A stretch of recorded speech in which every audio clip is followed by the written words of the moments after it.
जी, आप सबको स्क्रीन नजर आ रही है?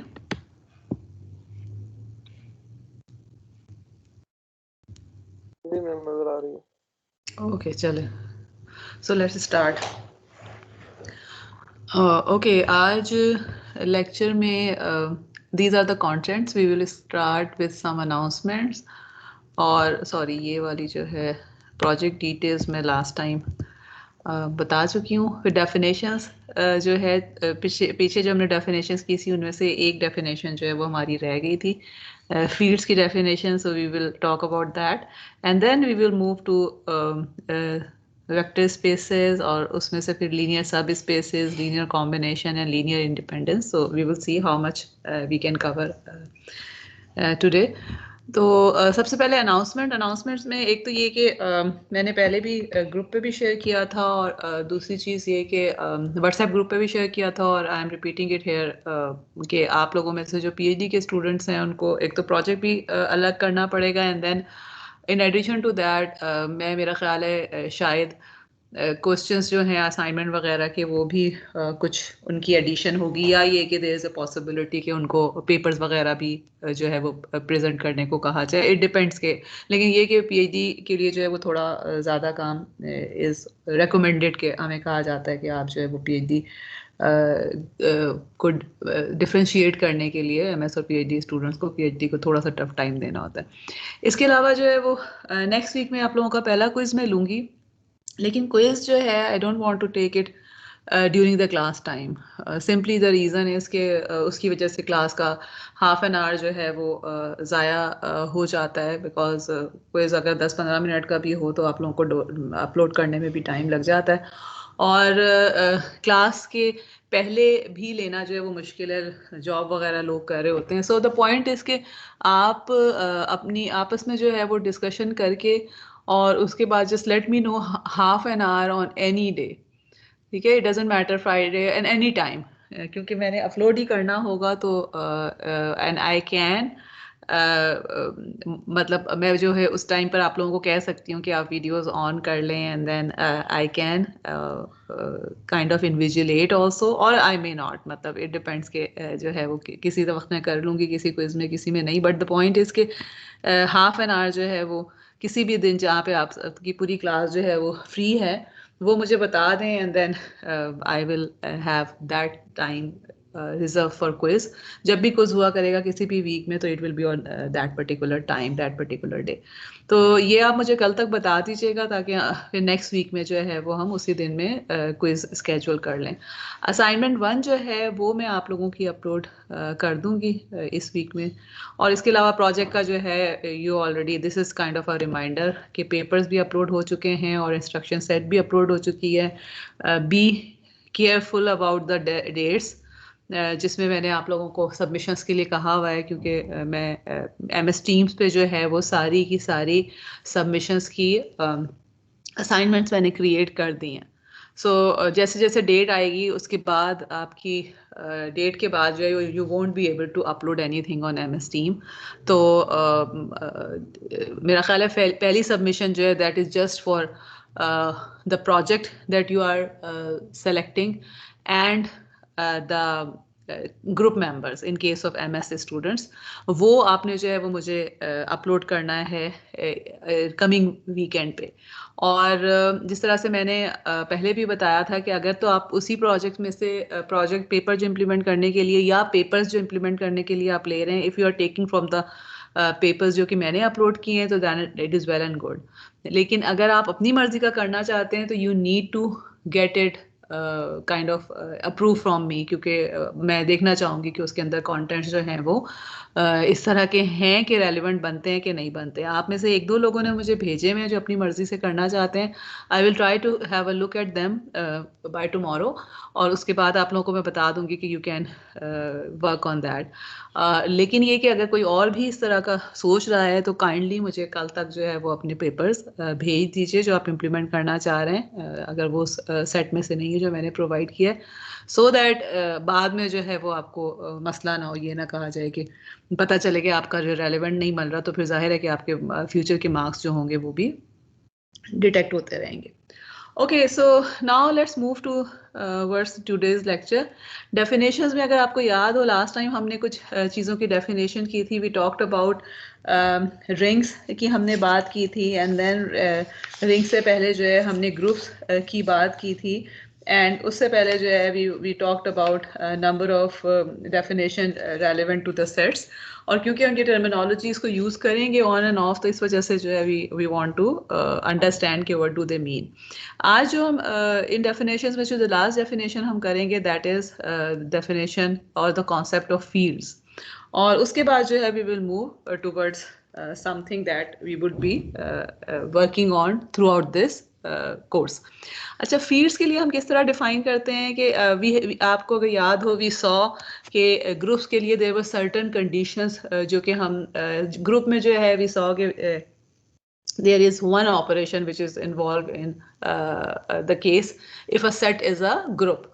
और रिंग्स के केस में भी सॉ के दो ऑपरेशंस होते हैं और they can be multiplication, addition multiplication हो सकती है. वी सॉ के it can be addition multiplication in some other way also. For example modulo 4 addition multiplication की हमने एक एग्जाम्पल करके देखी थी. और it can be other operations also. But in this course again we will not be going to other operations के जो है हम we will be confined to this addition and multiplication mostly. So you don't have to worry as far as this course is concerned कि बाकी जो है वो किस तरह से होंगे. But you just need to remember कि ये सारे के सारे जो हम definitions कर रहे हैं, जो concepts पढ़ रहे हैं, they are for binary operations हैं. इसका मतलब कि दो सेट्स के ऊपर हम दो एलिमेंट्स के ऊपर हम मल्टीप्लाई कर रहे होते हैं, अप्लाई कर रहे होते हैं किसी भी सेट के.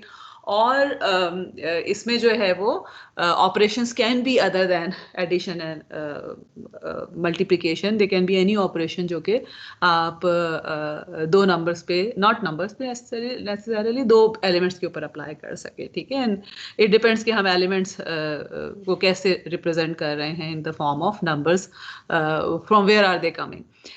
Okay, so field को हम किस तरह define करते हैं? Field is a set. Again, we are talking in terms of sets. We already know that.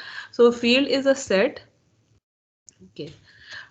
Field F, field को हम जो है वो F से represent कर रहे हैं. It is a set which is equipped with two operations. इसको हमने again addition and multiplication से जो represent किया हुआ है. इसमें हमने क्या check करना है कि if under addition it is an abelian group, and then under multiplication it is again an abelian or commutative group, but after excluding the additive identity जो भी हमारे पास होगी. So in this case we are talking about addition and multiplication specifically. So additive identity जो है उसको हम exclude करने के बाद जितने भी एलिमेंट्स हमारे पास बच जाते हैं, they should form a abelian group under the second operation also. और थर्ड जो कंडीशन है वो ये है कि the distributive property should hold. Again ये सारे जो हैं हमने एग्जाम्पल्स में ये चीज़ें बार बार करके देखी हैं लास्ट टाइम कि ये किस तरह से जो है वो what does it mean by a set to be a group. Okay, क्या क्या कंडीशन होती थी, कौन बताएगा? In order to check, for example यहाँ पे जो है, okay let me go here. Let's suppose कि हम जो चेक करना चाहते हैं कि रैशनल नंबर्स जो हैं are they field. Okay, rational numbers हम चेक करना चाहते हैं. ठीक है, for field under field under addition and multiplication. So who will tell me कि हमें क्या क्या चेक करना है? अच्छा, हमने क्या चेक करना है? सबसे पहले हमने ये चेक करना है कि दिस इज अ ग्रुप. ठीक है, फिर हमने ये चेक करना है कि this is again a group but excluding additive identity. ठीक है, एंड अगेन नेक्स्ट क्या हमने करना है? we need to check, अच्छा sorry, not only group but के अबेलियन ग्रुप या कम्यूटेटिव ग्रुप, दोनों के दोनों होने चाहिए. ये भी कम्यूटेटिव होना चाहिए and this should also be commutative group. And the last property that we need to check is that addition and multiplication are distributive. ठीक है, which means what? Which means कि अगर हम 3 एलिमेंट्स ले लेते हैं, ये लेट्स सपोज के ए, बी और सी हम ले रहे हैं किसी भी सेट में से, तो this should hold.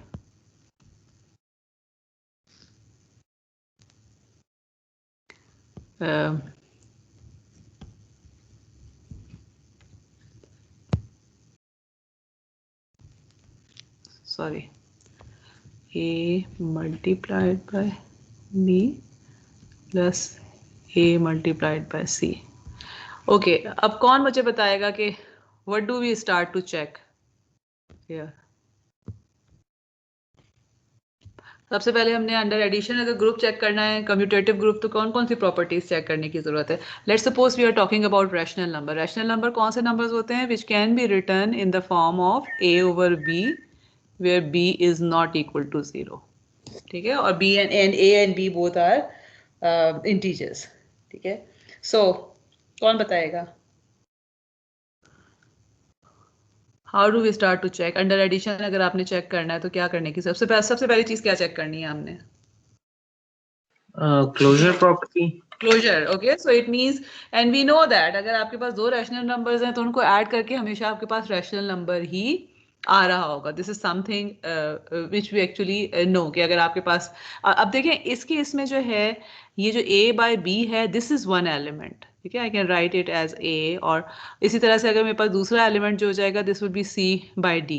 So what we are saying is कि for any a b c d belonging to real number आपके पास a over b plus c over d belongs to जो भी सेट ऑफ रैशनल नंबर्स है. I don't remember के set of मेरा rational numbers को r से तो रिप्रेजेंट नहीं करते हैं, आई एम नॉट श्योर कि किस तरह से रिप्रेजेंट करते हैं, लेकिन anyway so it belongs to rational number. So इसका मतलब है क्लोजर हो जाएगी.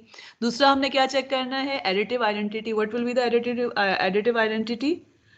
0 को 0/1 के तौर पे हम लिख सकते हैं. ठीक है, so which actually exist in this, because अब a अगर 0 है और b 1 है या 2 है या 3 है, कुछ भी हो जाता है, तो 0 of anything will give you 0 which would be in the set of rational numbers. Then so additive identity भी है हमारे पास. नेक्स्ट चीज हमने क्या करना है? Check additive inverse. ठीक है, ये आइडेंटिटी हो जाएगा. इनवर्स के लिए हमने क्या चेक करना है? For any a by b what should we have? जी, anyone? b by a. b by a, sorry, additive inverse है. क्या चेक करना होगा?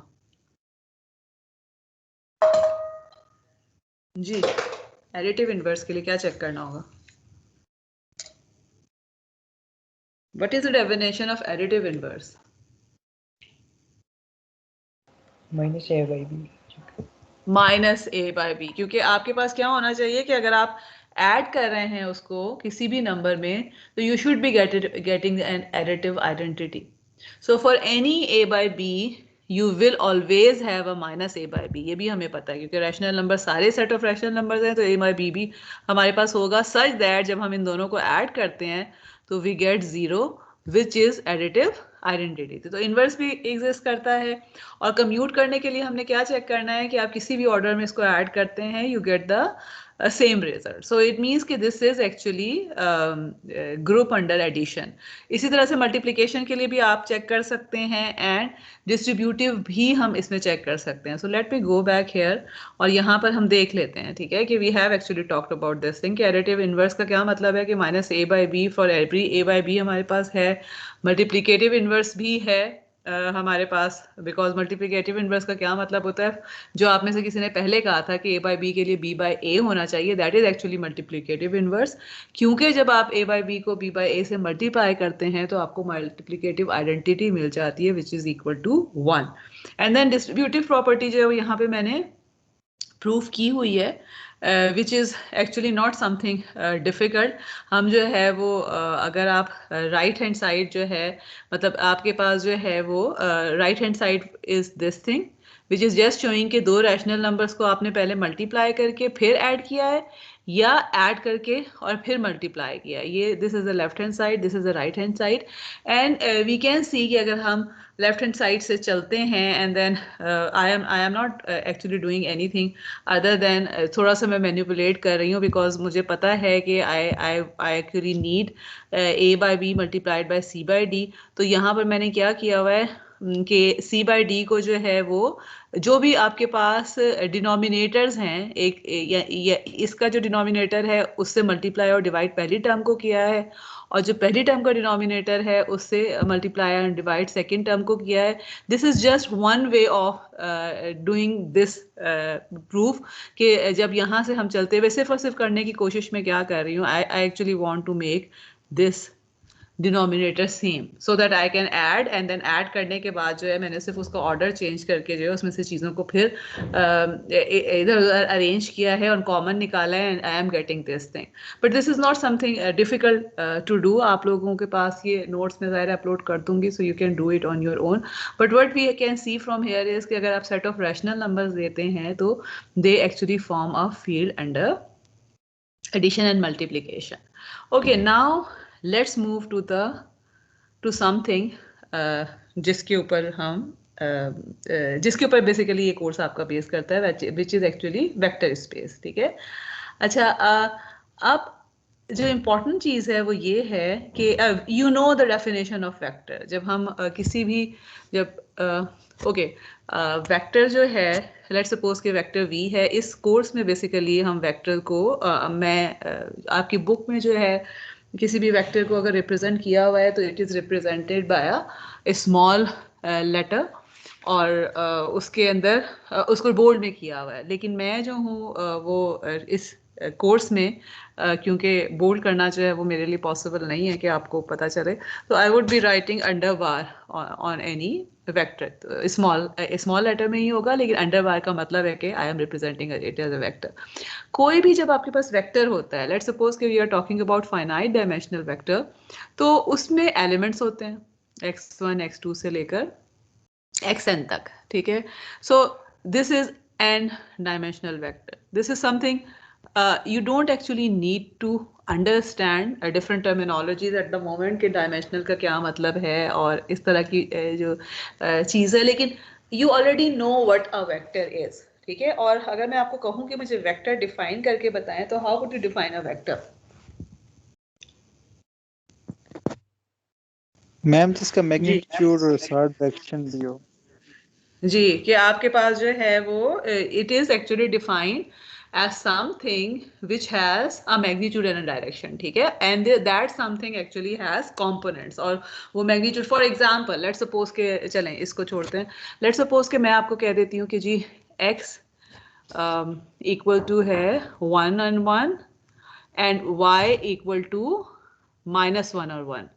ठीक है, अब आपको ये नजर आ रहा है कि अब अगर मैग्नीट्यूड आपको मैं इसका कंप्यूट करने के लिए कहती हूँ तो what will be the magnitude of x? कैसे निकालते हैं मैग्नीट्यूड? ठीक है, ये प्रीवियस नॉलेज की बात कर रहे हैं, we are not talking about something. अभी ज़ाहिर इस कोर्स में तो हमने मैग्नीट्यूड और इस सब चीज़ों की बात ही नहीं की। ठीक है, लेकिन मैंने दो एलिमेंट्स वाला वेक्टर जो है वो सिर्फ इसलिए लिया है क्योंकि इससे आप ऑलरेडी फेमिलियराइज हैं। तो लेट्स सपोज कि ये मेरे पास हम ये कह देते हैं कि हमारे पास जो एलिमेंट्स हैं, जिस तरह मैंने यहाँ रिप्रेजेंट किया x1 x2, तो this is x1 axis and this is x2 axis. अच्छा, अब मुझे बताइए सबसे पहले कि x का मैग्नीट्यूड क्या होगा? How would we find the magnitude of x? जी, वेक्टर का मैग्नीट्यूड निकालना आता है ना?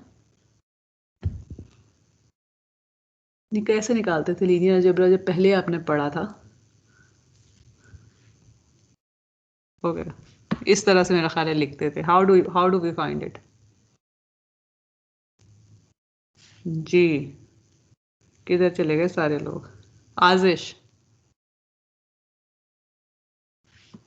मैम जरा रिवाइज नहीं हो रहा है। रिवाइज नहीं हो रहा? अच्छा, और किससे पूछूं?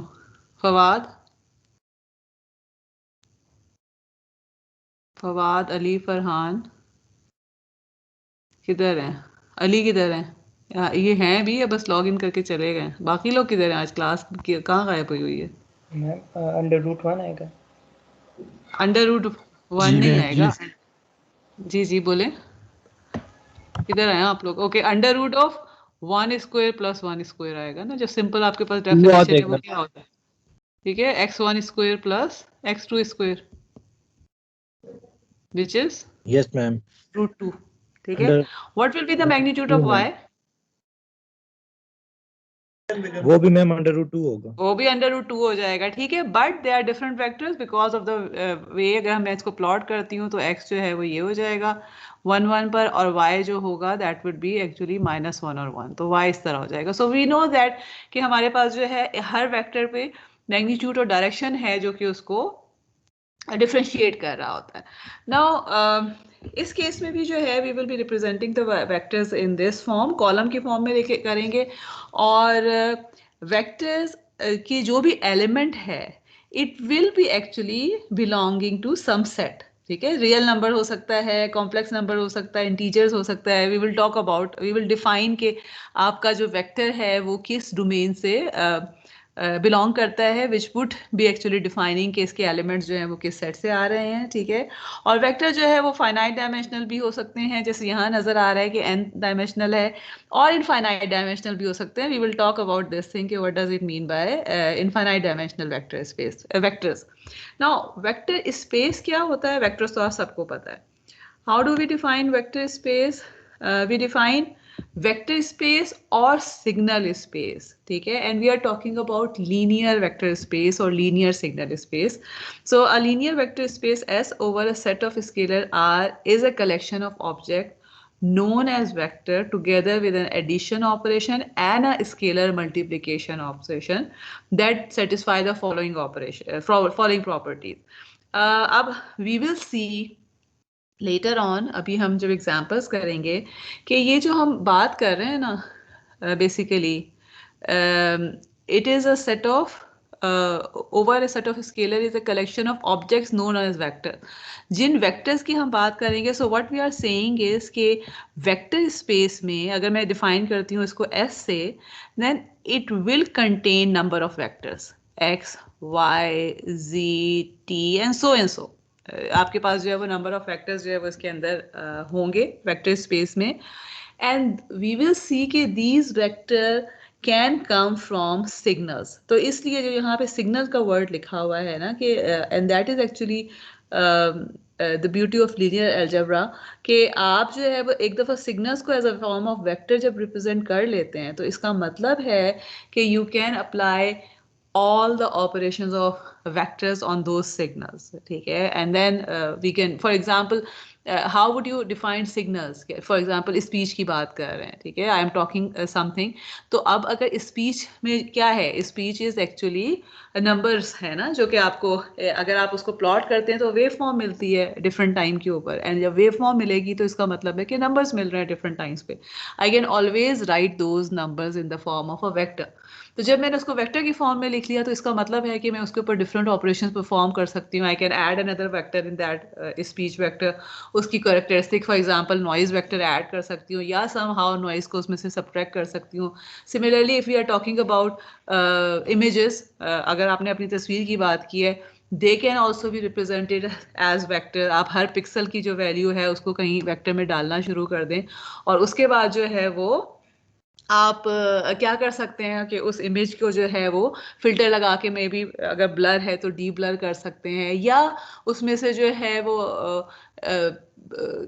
कलर्ड है तो उसको ब्लैक एंड वाइट कर सकते हैं, सो द थिंग इज कि जितने भी सिग्नल्स हैं, I work with EEG signal. EEG signals में क्या होता है, मेरे पास अगेन वेव फॉर्म आ रही होती है, उस वेव फॉर्म को जो है I always put that in form of vectors, और vector से matrix बना के and then we perform operations on matrices. So in other words what we are saying is कि हम signals को in the form of vectors represent करते हैं, और उन तमाम vectors से मिलके जो set बन रहा होता है that is called vector space if it satisfies these conditions. ठीक है, सबसे पहली condition क्या है? अच्छा, इसमें दो operations हमारे पास define है। एक addition का operation है which is defined on the vectors, and scalar multiplication का operation define है which is defined on the set of scalar जिसको हम R से रिप्रेजेंट कर रहे हैं। And what are okay, so just write it down somewhere, जो भी हमारे पास इसकी डिफरेंट प्रॉपर्टीज हैं वेक्टर स्पेस की, and then when we will do the examples तो आपको आइडिया हो जाएगा कि हम किस चीज़ के बारे में बात कर रहे हैं। ठीक है, सबसे पहली चीज़ हमने क्या चेक करनी है कि S forms a group under addition. ठीक है, विच मीन्स अगेन हम वही वाली जो है डेफिनेशंस को रिपीट कर रहे हैं कि ग्रुप के लिए वी नो कि क्या प्रॉपर्टी होती है कि अगर x के मैं 2 एलिमेंट्स को ले लूं, सबसे पहले क्लोजर की प्रॉपर्टी है। ठीक है, हम तो it should be close under addition, which means के एनी 2 एलिमेंट्स जो है उनको ऐड करने के बाद it should belong to the same group, then it must have zero vector which is identity vector under addition. Similarly, what are the next properties? It must have additive inverse, which means that for every x belonging to this vector space there has to be a y such that x plus y जो है वो आपको zero vector या identity vector कह रहे हैं, and then x and y are inverses of each other.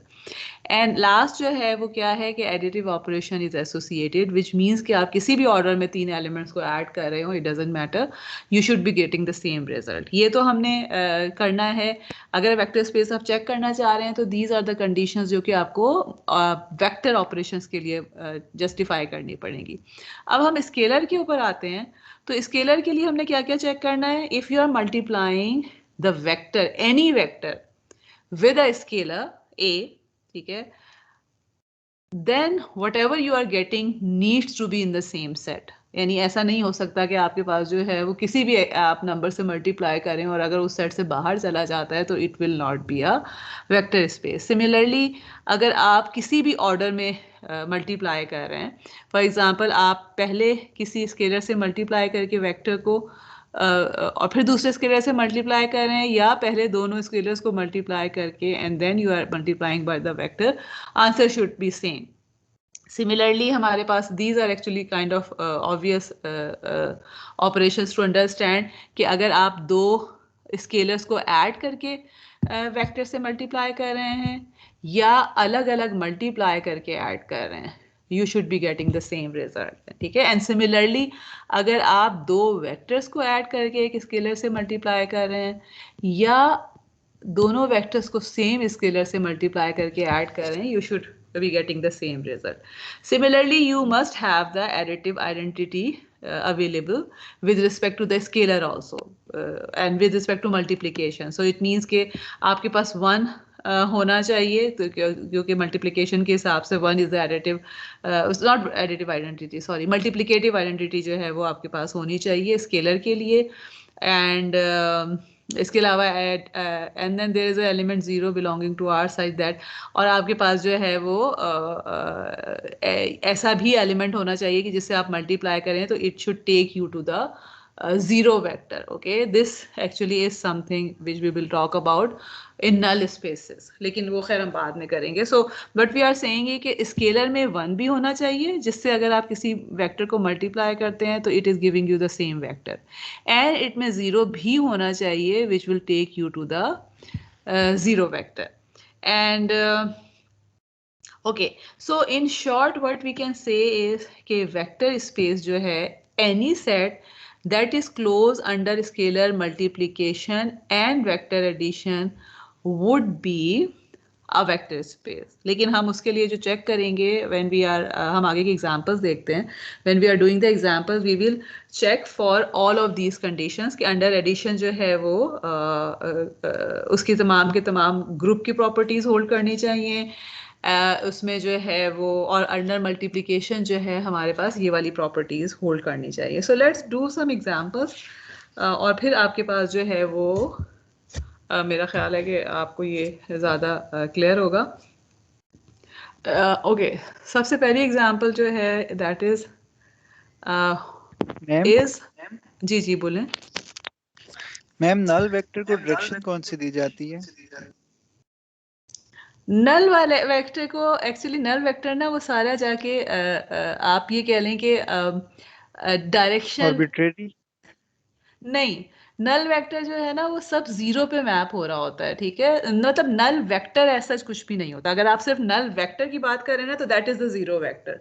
Null space में वो तमाम वेक्टर्स होते हैं जो कि किसी ऑपरेशन के बाद जीरो वेक्टर्स में चेंज हो जाते हैं, ठीक है। We will talk about this thing. It actually looks very weird कि अगर हम बात कर रहे हैं कि जी व्हाट डज इट मीन, मतलब फॉर एग्जांपल हम नल स्पेस को कैसे डिफाइन कर रहे होते हैं। नल स्पेस को हम डिफाइन करते हैं ax equal to 0, which is just saying कि आप वो तमाम, और जब अगर ax equal to 0 है तो all x for which this holds are called are in the null space. Now the question is कि what does it mean by taking a vector to a zero vector, और ये a है क्या चीज, ठीक है। So we will talk about this in detail. Intuition की भी बात करेंगे हम, इसको solve भी करके देखेंगे।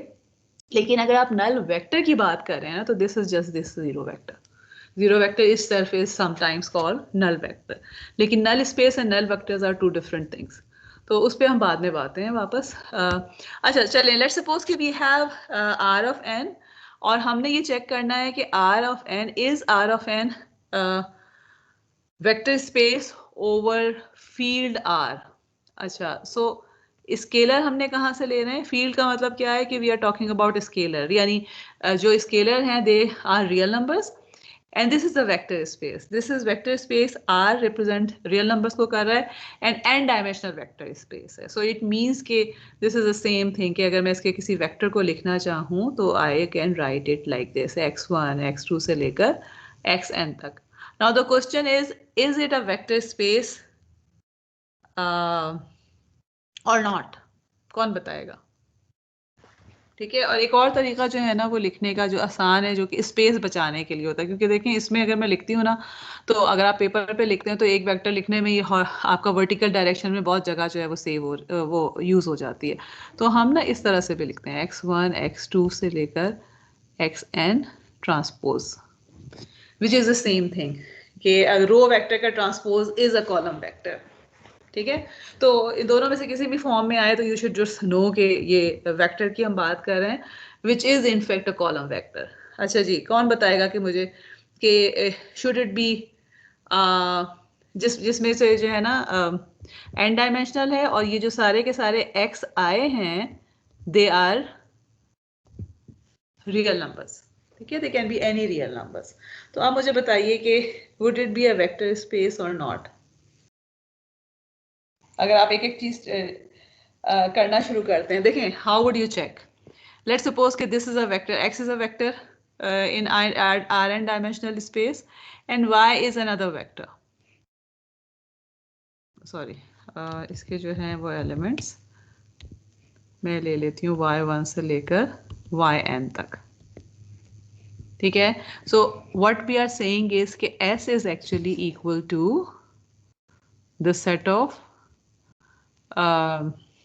x belonging to Rn such that xi belong to R, ठीक है। तमाम के तमाम वेक्टर्स जो है, इसको मैं इस तरह लिख सकती हूँ, या ये कि लेट्स सपोज कि मैंने दो वेक्टर्स इस तरह लिख लिए just to make the things life, just to make the life easier. अब मुझे बताएं सबसे पहले हम क्या चेक करें? How do we start to check ये वेक्टर स्पेस है कि नहीं है? जी, एक तो आज इतने कम लोग आए हुए हैं और ऊपर से आप लोग बोल भी नहीं है। जी आशीष, पहली चीज क्या चेक करें?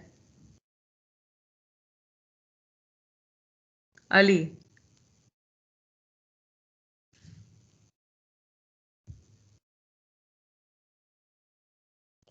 फवाद, फरहान, हाँ जी, where is everyone? Ma'am all the properties जो हमने पीछे पढ़ी हैं वो हाँ, वन तो बाय कहाँ वन। से स्टार्ट करें? ओके, वेक्टर चले आप। स्पेस अच्छा ग्रुप है ओके, कि नहीं है? Let me give you 3 minutes और मुझे आप खुद ये बताइए कि ये वेक्टर स्पेस है कि नहीं है, ठीक है। प्रॉपर्टीज आपके पास कहीं ना कहीं लिखी हुई है ना आप लोगों ने वेक्टर, या लेट मी गो हियर। और वेक्टर स्पेस की जो प्रॉपर्टीज हैं वो क्या है कि अंडर एडिशन जो है उसको ग्रुप होना चाहिए और स्केलर मल्टीप्लिकेशन में ये चीज़ें होल्ड करनी चाहिए। सो लेट मी, और it should be close under, सबसे पहले तो ग्रुप को चेक करना है ना, तो इज इट अ ग्रुप और not? Set of real set of, अभी देखिए हम अभी तक जो बात कर रहे थे वो सेट की बात कर रहे थे, ठीक है।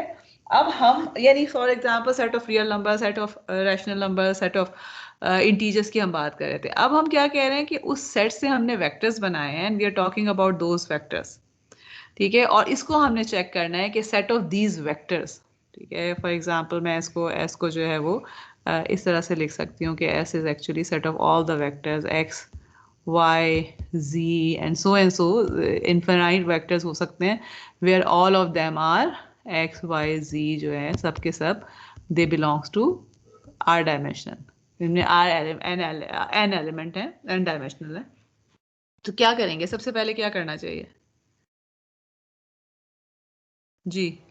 एडिशन करनी चाहिए। ठीक है, एडिशन करेंगे तो x plus y would x plus y belong to s? जल्दी जल्दी बताइए, इसमें कोई इतना मुश्किल काम नहीं है। अगर मैं दो एन डायमेंशनल वेक्टर्स को ऐड करती हूँ जिनके एलिमेंट रियल हो तो सम का जो सम आएगा उसके एलिमेंट भी रियल होंगे कि नहीं होंगे, इसमें कोई इतनी मुश्किल चीज तो नहीं है जी। होंगे, ठीक है, राइट, आपने सभी किसी ने बताया। Okay, next thing is additive identity there in this set जी? क्या हो गया एडिटिव आइडेंटिटी, क्या होगा? What will be the vector of additive identity? अगर आप कहते हैं तो कैसा वेक्टर होगा? अगर आप n डायमेंशनल लेते हैं, फॉर एग्जांपल लेट्स सपोज कि n is 2। आज आपकी क्लास को हुआ क्या है? लेट्स सपोज कि n इक्वल टू, हाँ जी, तो x जो है वो मेरे पास अगर x1 x2 है, ठीक है, n डायमेंशनल में अगर मसला हो रहा है तो let's just talk about 2 dimension. y जो है वो y1 y2 है, ठीक है। तो अब आपके पास एडिटिव आइडेंटिटी क्या हो जाएगी? कोई ऐसा vector which is 0 0। Does it exist in this set और नॉट? अगर आप ये एग्जिस्ट करेगा, इसका मतलब एडिटिव आइडेंटिटी है। What about additive inverse? अगर रियल नंबर है तो रियल नंबर में क्या होता है? पॉजिटिव और नेगेटिव दोनों होते हैं ना। सो it means for every x I will have a vector may be x1 जो कि equal to minus x1 x2 होगा, सो दैट जब मैं इन दोनों को ऐड करती हूँ तो I get the zero vector, ठीक है। एंड देन डिस्ट्रीब्यूटिव भी होल्ड करती है। If you are adding, if you have 3 vectors तो x प्लस वाई करके आप z में ऐड करते हैं, या x को पहले करके y प्लस z पहले करके x ऐड करते हैं, you will be getting the same answers, ठीक है। You can prove that, and prove जो है वो कुछ उसी तरह से जिस तरह से मेट्रिसेस, जिस तरह से रैशनल नंबर्स के लिए हमने फील्ड्स का किया था उसी तरह से आप इसको करके देख सकते हैं। एंड सिमिलरली जो हम सारे के सारे ऑपरेशंस कर रहे थे with respect to scalar multiplication, यानी अगर मैं कोई एक वेक्टर लेती हूँ रियल नंबर का, उसको किसी भी स्केलर से मल्टीप्लाई करती हूँ तो I will be getting a vector which belongs to again the set of real numbers, ठीक है। सिमिलरली आपके पास, क्योंकि हमने ए और बी जो ये फील्ड है उसको भी स्केलर के तौर पर जो है वो उसको भी आर से मल्टी वो किया हुआ है ना, डिनोट किया हुआ है हमने, ठीक है। What about, okay, question, let's suppose कि मैं यही रखती हूँ एंड लेट्स सपोज कि मैं कहती हूँ कि आर एन है मेरे पास सेट ऑफ, यानी जो वेक्टर स्पेस है this is the set of all the vectors in n dimensional, all the n dimensional space, और जो फील्ड है over field of complex number है, तो would it be a vector space और not? देखें, ये R n जो है this will still be a group under addition,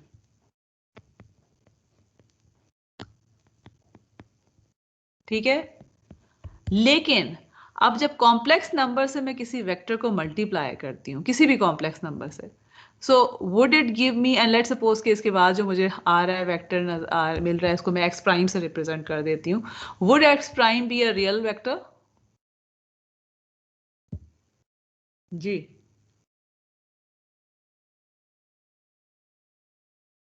anyone? आप मेरा ख्याल है एक दूसरे का वेट कर रहे होते हैं, मुझे खुद ही बोलना पड़ेगा जी। फवाद, जी फवाद ये बताइए कि under, okay let me go back here, ये जो एग्जांपल्स हैं हम यहाँ से करते हैं। अभी हम किसकी बात कर रहे हैं? We are talking about this example, जो सबसे पहली एग्जांपल है। ठीक है, ओवर द फील्ड आर।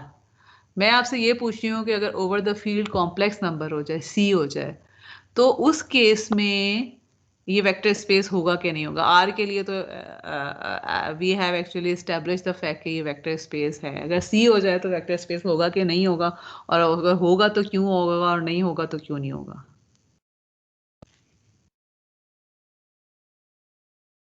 कोई है भी क्लास में या सब लॉग इन करके? जी फैस अब ये जो लोग अभी आए हैं उनसे मैं क्या पूछूं? नहीं आइडिया मैम इस चीज का। नहीं आइडिया। आपने अभी ज्वाइन किया है Munib? No ma'am, no ma'am, अच्छा, स्टार्ट से ही है। स्टार्ट से हो तो हैं तो फिर भी आइडिया। आजिश नो मैम, जी, इस चीज का कोई आइडिया नहीं है। क्यों नहीं है आइडिया? यही तो। अच्छा, okay, let me come back here. मुझे ये बताइए कि सबसे पहले अब मैं आपसे क्या पूछ रही हूँ कि R n over field of complex number. R n का क्या मतलब है? और मैं ये कह रही हूँ कि आर एन के जो एलिमेंट्स हैं they are all real elements. तो ये ग्रुप तो है। मुझे ये बताएं कि अगर मैं एक स्केलर लेती हूँ a which belongs to this complex set of complex number, set of complex number होता कैसे है, होते कैसे हैं? how do you define a complex number? उसके कौन से दो पार्ट्स होते हैं? एक्स प्लस जे वाई में। रियल पार्ट होते ओके, हैं real and imaginary real part, ठीक है। इमेजिनरी। ओके, सो अगर मैं कॉम्प्लेक्स नंबर से किसी रियल वेक्टर को मल्टीप्लाई करती हूँ तो would it remain a real vector और would it become a complex vector? Ma'am complex हो जाएगा। कॉम्प्लेक्स हो जाएगा, ठीक है। सो इट मीन्स कि ये कंडीशन होल्ड नहीं करेगी, राइट? अगर आपका ए कॉम्प्लेक्स से बिलोंग करता है और एक्स जो है, एक्स कहाँ से आ रहा है? आर ऑफ एन से। वेक्टर्स हमारे पास सारे एन डायमेंशनल हैं। स्केलर जो हमारे पास आ रहा है वो फील्ड से आ रहा है, जो कि हमने यहाँ पे डिफाइन किया हुआ है। इसको तो हमने प्रूफ कर दिया है कि आर एन जो है वो ग्रुप है, लेकिन हमने स्केलर के लिए ये तमाम प्रॉपर्टीज भी तो चेक करनी है ना। और उसमें से सबसे पहली प्रॉपर्टी है वो ये है कि अगर हम स्केलर से मल्टीप्लाई करते हैं किसी भी वेक्टर को तो it should remain in the same set जिस सेट से हमने वो वेक्टर उठाया था। लेकिन अगर मैं इस कॉम्प्लेक्स नंबर को एज अ फील्ड डिफाइन कर दूं तो वी नो कि आपने अगर किसी कॉम्प्लेक्स नंबर के साथ लेट सपोज कि x मेरा एक वेक्टर है, late me just right here, हम n को 2 डायमेंशनल कर देते हैं। अगेन थिंग्स जो है वो लेट सपोज के x जो है वो मेरे पास 1 और 2 है, ठीक है। और a जो है मैंने कॉम्प्लेक्स नंबर जो लिया हुआ है, this is actually equal to let suppose के 3 + 4j। अब मैं अगर ax करती हूँ तो ax क्या हो जाएगा? 3 + 4j एंड 2 + 8j, राइट? ये हो जाएगा ना। Does it belongs to set of real vectors or not? ये तो आप मुझे देख के बता सकते हैं। नो, ठीक है। सो इसका मतलब है कि it does not belong to the vector space. It does not belong to that set जो कि हम vector space के लिए चेक कर रहे हैं। So in this case, so what we are actually trying to establish from here is कि आपके पास दोनों चीजें इंपॉर्टेंट हैं। एक तो ये कि आपने सेट कौन सा लिया है अगर आप वेक्टर स्पेस के लिए चेक करना चाहते हैं, और दूसरा ये कि आपने स्केलर किस सेट से डिफाइन किया हुआ है। इन दोनों को जब हम लेके चलते हैं तो then we can figure out कि आपके पास जो एंड में जो भी आपका आ रहा है सेट वो वेक्टर स्पेस है या नहीं है। ओके, लेकिन अभी जो मैंने एग्जांपल हमने जहां से स्टार्ट की थी, in that example we actually were talking about the vector spaces जिसमें हमारे पास जो वेक्टर स्पेस है उसके एलिमेंट भी रियल नंबर से मिलके बने हैं और स्केलर भी आर है। तो इसका मतलब है कि this is a vector space, ठीक है। एंड सिमिलरली अगर मेरे पास कॉम्प्लेक्स वेक्टर्स जो हैं वो भी कॉम्प्लेक्स हैं और जो फील्ड है वो भी कॉम्प्लेक्स है, तो this will also be a vector space. इसमें तो कोई शक नहीं है। Now let me define some different kind of vector. एक तो हमने वेक्टर्स जो है ना वो ये डिफाइन किए थे, जो हमने दो रियल नंबर से बने हुए वेक्टर्स डिफाइन किए हैं या कॉम्प्लेक्स नंबर से किए हुए। लेट्स सपोज कि आई आस्क यू कि what about the set of, let's suppose S is set of M by N matrices with real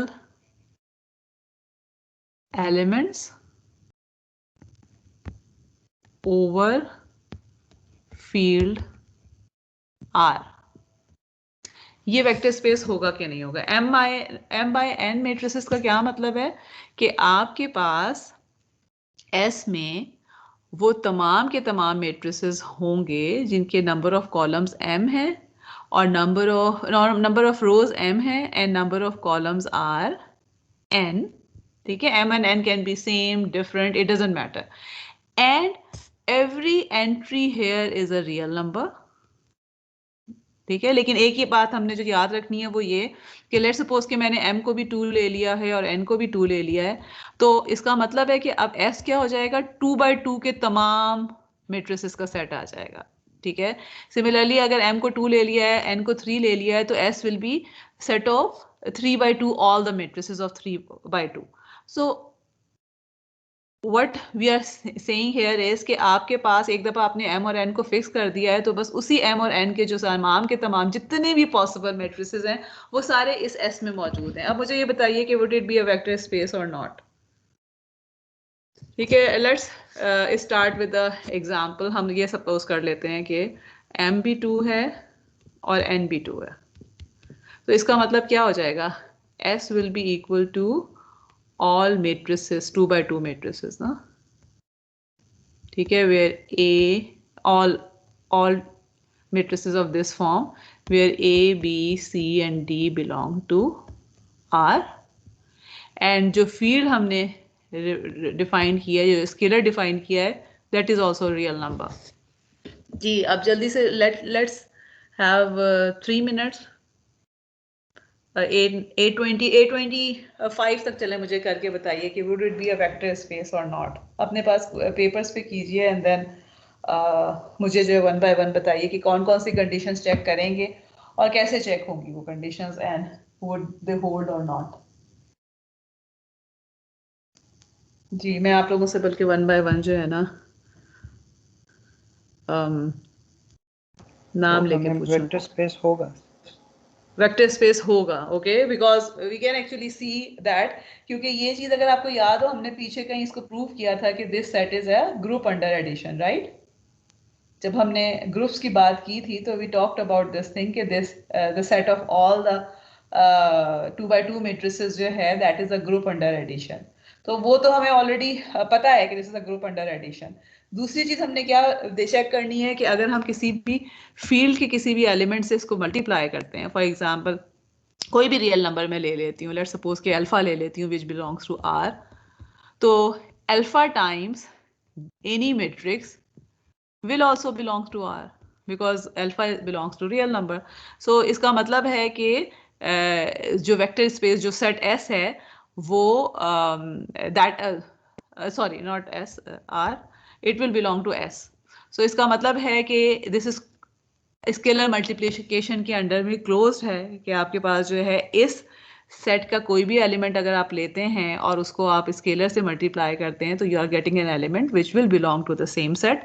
तो ये कंडीशन भी ट्रू हो जाती है। और बाकी कंडीशन जो है वो तो बहुत आसान है कि आपके पास अगर आप इसमें से जो है वो 2 एलिमेंट्स ले लेते हैं, अल्फा और बीटा फर्ज करें 2 ले लेते हैं रियल, और उनको पहले आप आपस में मल्टीप्लाई करके इससे मल्टीप्लाई करें या बारी बारी मल्टीप्लाई करें, वी नो के we will be getting the same result. So other conditions are actually kind of trivial. ये जो कंडीशंस आपके पास, एक तो ग्रुप चेक करना है और दूसरी चीज़ ये चेक करना कि स्केलर से मल्टीप्लाई होने के बाद does it remain in the same group, these are important. अगर ये फुलफिल हो रही हैं तो मोस्टली अगली वाली कंडीशंस जो है वो भी फुलफिल हो जाती हैं। It is a vector space. अच्छा अब लेट्स सपोज के I define another kind of set. मैं डिफाइन करती हूँ कि the set of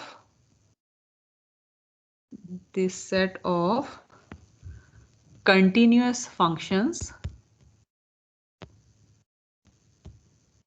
ठीक है, S is actually defined as the set of continuous functions on the interval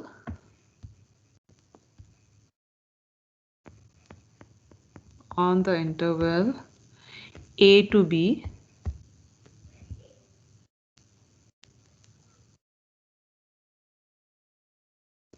अच्छा that are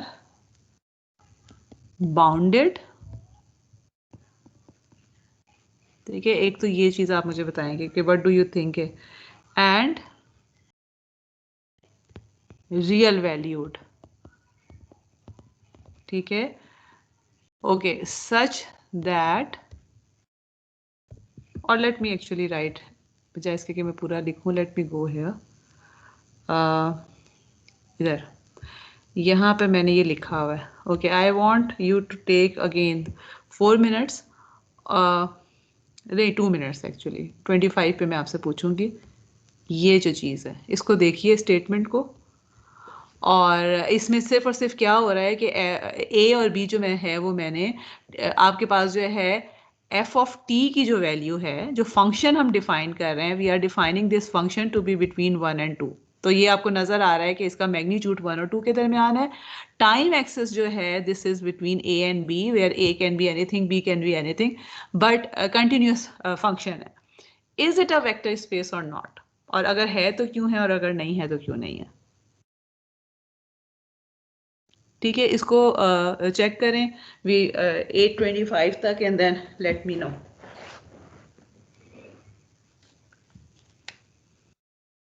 कैसे चेक करेंगे, सबसे पहले क्या चीज चेक करेंगे,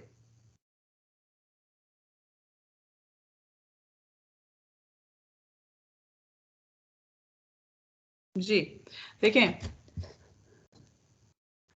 व्हाट वी विल बी, अब आपको मैंने क्या चीज डिफाइन की हुई है कि जितना जो भी फंक्शन आप ले रहे हैं उसका मैग्नीट्यूड बिटवीन 1 and 2 होना चाहिए, और उसका जो टाइम एक्सेस है बिटवीन ए एंड बी होना चाहिए, जिसमें से एक वेक्टर मैंने यहाँ पे रिप्रेजेंट भी किया हुआ है, ठीक है। सो इसके वेक्टर्स जो अब हम ले रहे हैं ना, दीज आर द सिग्नल्स, एक ही और जिसको मैंने यहाँ पे बनाया हुआ भी है 1 और 2 के दरमियान, and this is a and b. Now another vector in the same set would be something like this, जो कि a और b के दरमियान है, and it can be something like this, ठीक है, अगेन दिस इज 1 और 2 के दरमियान है, इसको मैं g of t कह सकती हूँ। Then another vector can be something like this, कि अगेन a और b है इसका एक्सेस, टाइम एक्सेस पे, और जो वेक्टर की वैल्यू है it can be constant, let's suppose ये 1.5 पर है, this is again this can be F G L G, कुछ भी हो सकता है। Now my question is what do you start to check, and how do you figure out कि it is a vector space और not. सबसे पहली condition क्या चेक करेंगे आप, जी एनीवन? मैम ए और बी के बीच में कोई सी भी दो वैल्यूज ले लेंगे और उसको ऐड कर लेंगे। Actually not only A and B के value, you will be adding, देखिए now the vector is this function, यानी अब अगर आप वेक्टर की बात कर रहे हैं ना तो this whole function is a vector, या इन अदर वर्ड्स मेरे पास जो है वो अगर मैं इसको वेक्टर की फॉर्म में लिखने की कोशिश करती हूँ तो इसका मतलब है कि मेरे पास एक लंबी सी जो है वो वैल्यूज होंगी स्टार्टिंग फ्रॉम टी, यानी F of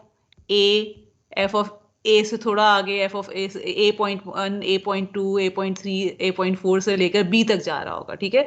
so the thing is कि if we want to check, तो अब आपके पास this is one vector, F of T is one vector, because we are talking about the set of all such vectors जिसमें magnitude is between 1 and 2, मगर shape कुछ भी हो सकती है। So what we will be doing is कि हम क्या कहेंगे कि if we take any two vector, let's suppose के F of T and G of T are two vectors which belongs to this set, then what we need to prove it, सबसे पहले हमने क्या चेक करना है कि F of T plus G of T should also belong to this set, right? Closure check करना है ना आपने. तो अब मुझे बताइए कि आपको यहाँ से देख के क्या नजर आ रहा है. Would it be always true or not? No ma'am, not true always. ठीक है ना, because we can see that ना कि आपके पास जो है, हम कोई स्पेसिफिक केस की तो नहीं बात कर रहे हैं ना, हम बात कर रहे हैं उन तमाम वेक्टर्स की जो ये कंडीशंस को फुलफिल करते हैं.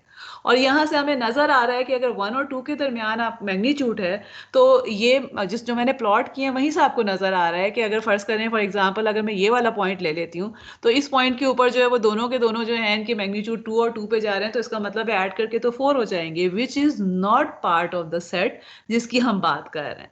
सो इन अदर वर्ड्स क्लोजर ही नहीं एग्जिस्ट करती तो आगे तो कुछ चेक करने की जरूरत ही नहीं रह जाती. ठीक है, so this example is important because of the fact that this is actually giving you the notation of or the concept of vectors formed by a signal. For example, ये f of t, g of t जो है, they can be some speech signal. ठीक है, कि जिसमें आपके पास जो है डीसी वैल्यू कांस्टेंट ऐड हुई हुई है, कि हम ये कह देते हैं कि जी डीसी 1 ऐड हुआ हुआ है, इसका मतलब है 1 से ऊपर ही ऊपर रह रहा है वो. ठीक है, और उसके बाद आपने ट्रंकेट ऊपर से कर दिया, इसका मतलब है 2 से नीचे ही नीचे रह रहा है. So this can be something which is real life signal, but now we are talking about it in terms of vectors.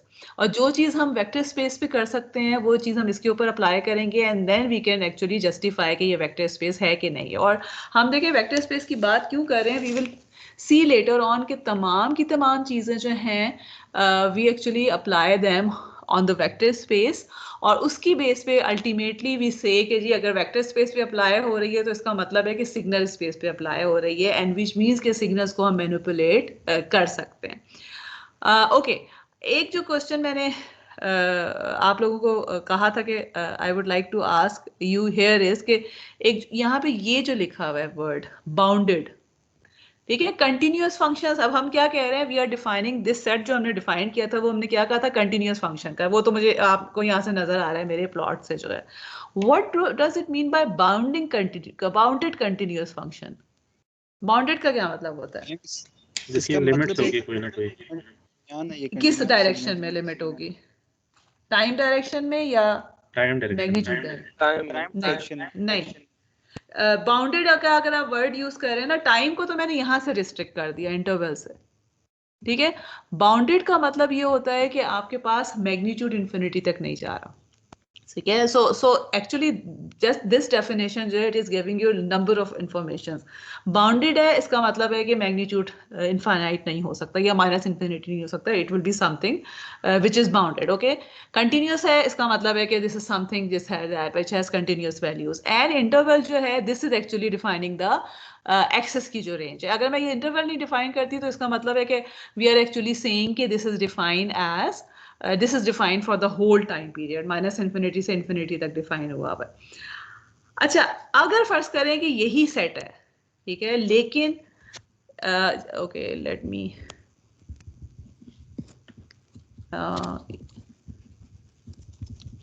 इसको मैं मिटाती हूँ. अब ये देखिए फिफ्थ वाला जो है एग्जाम्पल, उसमें मैंने क्या चीज लिखी हुई है कि लेट्स सपोज कि it is the same set bounded continuous functions, all continuous functions without any restriction on the value of f of t, which means कि मैंने f of t, अब देखिए इंटरवल अभी भी मैं a से b ही ले रही हूँ क्योंकि मैंने t वाला जो है वो चेंज नहीं किया है. what I have just said is कि no restriction on f of t, which means कि f of t can be, यानी a से b के दरमियान आपके पास f of t वो वाला जो था मेरे पास 1 to 2 वाला वो भी हो सकता है, और it can be something like this. okay, a से b यही है, something like this also. ठीक है, it can be something like this also or anything like this. अब मुझे बताएं कि would it be a vector space or not? ये क्लोजर एग्जिस्ट करेगा. ठीक है, क्लोजर एग्जिस्ट करेगा बिकॉज हमें नजर आ रहा है मैं किसी भी दो वेक्टर्स को करूं it will be a continuous function. ठीक है, कंटिन्यूअस मेरे पास जो है फंक्शन होगा between a and b no matter what I take. So it means closure exist करेगा. सेकंड प्रॉपर्टी क्या चेक करनी है? Additive additive inverse. तो अब आप देखें कोई भी मेरे पास f ऑफ t है, अगर मैंने तमाम वेक्टर्स का सेट लिया हुआ है, तमाम इस तरह के सिग्नल्स का सेट लिया हुआ है, तो for every f of t I would definitely f minus f of t also, ठीक है, बिकॉज तमाम को हम डिफाइन कर रहे हैं ना, विच मीन्स कि हर f ऑफ t के लिए ऐसा माइनस f ऑफ t होगा कि आप जब उसमें ऐड करते हैं तो आपको जीरो वेक्टर मिल जाता है, ठीक है। एडिटिव आपके पास ये सॉरी इनवर्स आ गया। What about additive identity, what is the vector that you add. अब इसमें देखें जीरो वेक्टर भी होगा ही होगा, जो कि जिसमें तमाम वैल्यूज जो है वो जीरो होंगी, which is actually a vector, कि जब आप उसमें किसी भी वेक्टर को ऐड करते हैं, या किसी भी मतलब वेक्टर का वर्ड मैं बार बार इसलिए यूज कर रही हूँ because here we are taking the signal as a vector. So जब मैं इस सिग्नल को ऐड करती हूँ जीरो में, तो आई am getting the same thing. तो इसका मतलब है एडिटिव आइडेंटिटी भी है, एडिटिव इनवर्स भी हो गया है, क्लोजर भी हो गया है, एंड देन नेक्स्ट हमारे पास क्या चीज थी, एसोसिएटिव प्रॉपर्टी, विच मीन्स के किसी भी ऑर्डर में हम ऐड करते हैं रिजल्ट शुड बी सेम। मैं पहले इन दोनों वेक्टर्स को ऐड करूं एंड देन इसको ऐड करूं, और I go the other way round, कि पहले मैंने इन दोनों को ऐड किया है एंड देन जो रिजल्ट आया उसमें इसको ऐड किया है, I will get the same result. So it mean it is a group under addition. And what about scalar multiplication, no matter मैं किसी भी नंबर से इसको मल्टीप्लाई कर दूं या इसको मल्टीप्लाई कर दूं या इसको मल्टीप्लाई कर दूं, एज लॉन्ग एज वो रियल नंबर है जिसके ऊपर मैंने डिफाइन किया हुआ है, they will remain the real number vectors, ठीक है, कि वैल्यूड वेक्टर्स जो है। एक्चुअली यहाँ पे हमने हाँ जी रियल या कॉम्प्लेक्स दोनों डिफाइन किए हुए हैं, एंड वी आर सेइंग कि अगर रियल होगा तो फील्ड भी रियल है, अगर कॉम्प्लेक्स होगा तो फील्ड भी कॉम्प्लेक्स है। तो in other words it will remain in the same set, so all the properties are fulfilled and this will be a vector space. So what we conclude from here is कि अगर आपके पास कोई भी set of vectors है, under certain condition it may not form a vector space, जिस तरह हमें यहाँ पे नजर आ रहा था कि हमने कोई restriction लगा दी है, लेकिन ये कि अगर आप उस condition को वहां से remove कर देते हैं तो there is a possibility कि it can form a vector space. So we cannot actually say for sure कि अगर आपके पास एक तरह के number of set of vectors हैं तो there will always form a vector space or not a vector space. It will all depends upon कि आपने उसको define किस तरह से किया हुआ है। वेक्टर स्पेस के ही रेलेवेंस से let's move to the next definition और next concept, which is the linear सब space. Anyone guess what can be a सब स्पेस। एक तो चीज हमारे पास वेक्टर स्पेस हो गई है ना, अब सब स्पेस क्या होगा?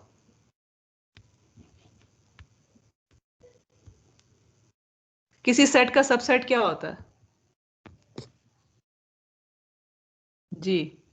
सेट अगर होता है तो उसका सबसेट क्या होता है, ये तो आप सबको पता है, राइट? जी मैम। ओके, सो क्या होता है सबसेट में, क्या होता है? अगर देखिए सबसेट के लिए क्या चीज इंपॉर्टेंट होती है, अगर मैं सबसेट डिफाइन करना चाह रही हूँ तो सबसे पहले मेरे पास क्या चीज होना चाहिए, एक सेट होना चाहिए, राइट? यस। और उसके बाद सबसेट का क्या मतलब है कि उस सेट के एलिमेंट्स, कुछ एलिमेंट्स से लेके अगर मैंने सेट बनाया है तो that will be called a subset, ठीक है। और उसमें जो है वो जीरो एलिमेंट, खाली जो है वो नल अगर वेक्टर्स को भी लेके बनाया हुआ है या जीरो वेक्टर को बनाया हुआ है तो that is also a subset. वो पूरे का पूरा सेट जो है वो अपना प्रॉपर सबसेट होता है। और उसके अलावा जो है आपके पास सबसेट्स डिफाइन होते हैं। फॉर एग्जाम्पल लेट्स सपोज कि मैंने एस जो है वो, इसको मैं एस के बजाय कोई और नाम दे देती हूँ। लेट्स सपोज कि मेरे पास जो है वो एक सेट है ए है और उसको मैंने डिफाइन किया हुआ है एक 1 2 और 3, ठीक है। तो इसके सबसेट जो है I can have a subset of A which is equal to 1 और 2, ठीक है। I can have another subset of A which is equal to 1 and so इसके मैं सब स्पेसेस सब छोटे छोटे अगर पार्ट्स बना के कंपोनेंट्स लेके और उसका सेट अलग अलग डिफाइन करना शुरू करूँ कि they will be a subset.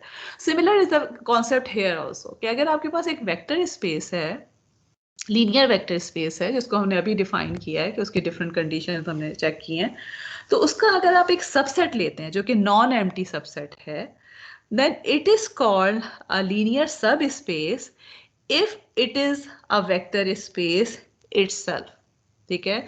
सो इसका मतलब क्या है कि अगर फर्ज करें कि फॉर एग्जांपल लेट्स सपोज कि मैं ये कहती हूँ कि मेरे पास S जो है दिस इज एक्चुअली ये S, अच्छा देखें मैं जो हूँ इस कोर्स में almost all of the course जो है बल्कि शायद नॉट ऑलमोस्ट तमाम के तमाम कोर्स में एस से जो मैं डिफाइन कर रही हूँ ना, S is the notation for vector space.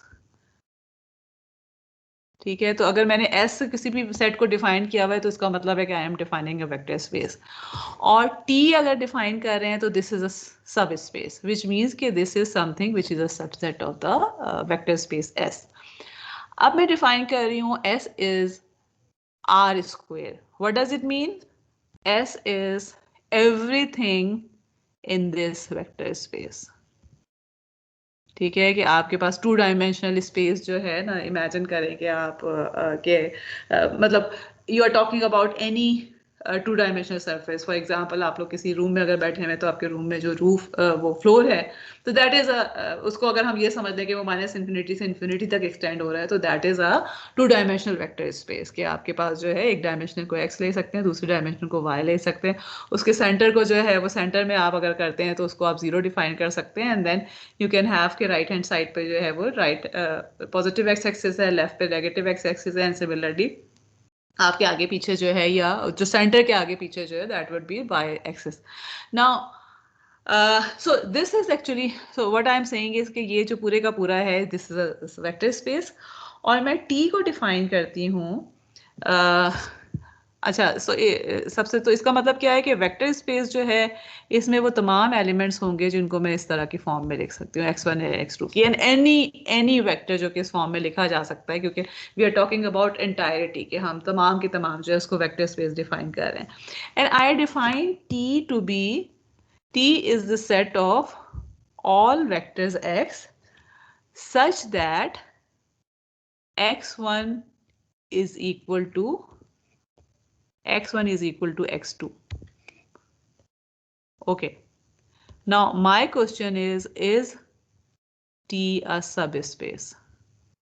और सबस्पेस के लिए क्या चेक करना है? T itself should be a vector space.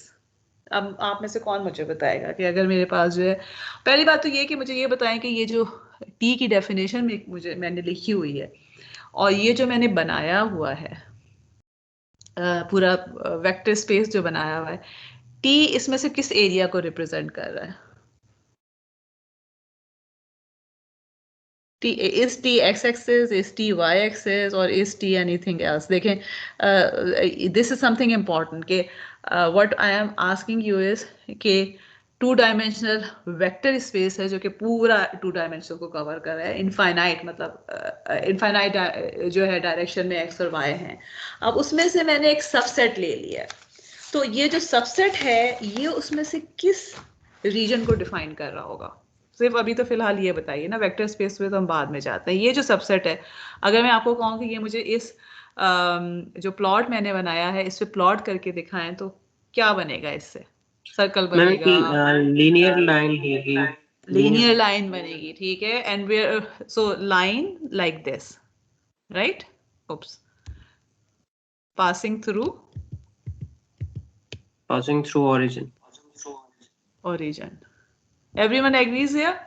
This is very easy कि आपको क्या है कि इस लाइन, ये देखें T में वो तमाम पॉइंट्स हैं जहां पे x1 is equal to x2 और x1 और x2 से मिलकर x बन रहा है, तो इट मीन्स कि T में वो तमाम के तमाम पॉइंट्स हैं जिसमें this is actually equal to the same, जो पहला एलिमेंट है वही दूसरा है, यानी इट इज 1 1 और 2 2 और 3 3।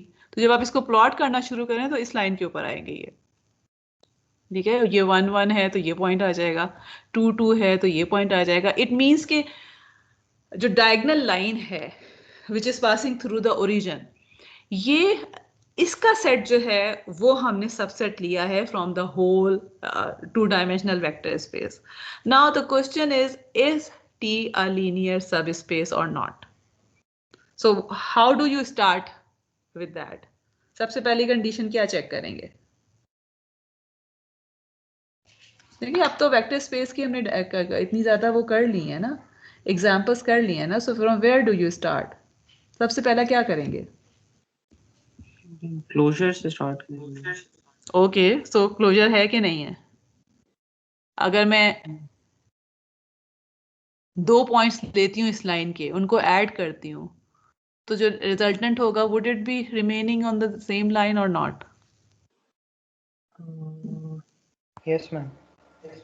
यस, नजर आ रहा है ना हमें? अब आपके पास एक्स एलिमेंट भी सेम, एक्स एलिमेंट और वाई एलिमेंट सेम है, तो जब आप दो ऐड करते हैं, फॉर एग्जांपल 1 को 2 में ऐड करूं तो 3 आएगा, 1 को 5 में ऐड करूं तो 6 आएगा, बिकॉज ऑफ द रीजन के लीनियर है ना। तो आपके पास कोई भी दो अगर पॉइंट्स आप ऐड करते हैं तो थर्ड पॉइंट जो आएगा it has to be on this, we can see that. So it means के ये क्लोजर प्रॉपर्टी तो एग्जिस्ट करती है। अच्छा, what about additive identity? Yes ma'am, वो भी है -1। वो भी है, ठीक मैम है ना, ये भी है बिकॉज वी कैन, एडिटिव। हाँ जी, क्योंकि जीरो से पास कर रही है, हमें नजर आ रही है, because if x is 0 y is also 0, because by definition x1 and x2 needs to be same. What about additive inverse?